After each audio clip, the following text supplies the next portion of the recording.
What's up everyone, it's VHS TV and Blu-ray TVs Australia. Today I went to Big W and got another DVD. I'll read it, yes. Today I got Iron Man 2, the special Big W exclusive edition. And it's got Iron Man with paint on there. There's the front, spine, and the back. I also have the first one in the same series, but it's blue paint, the original poster. Paramount movie host by Marvel Studios.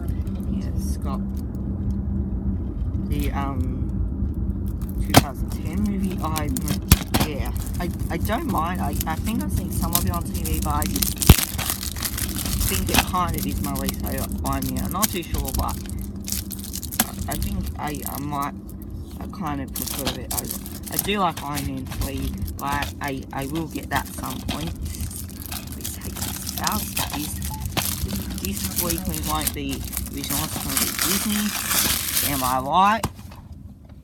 Is it the Disney reprint? Yes, so there's the disc. The 2013 reprint. You can tell it's Disney to that, and there you go. And it's also the same with.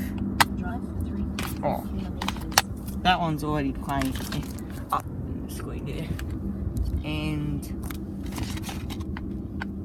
I hope you enjoyed my DVD unboxing of Iron Man 2. Bye. Thumbs up, no thumbs up. Good day, mate.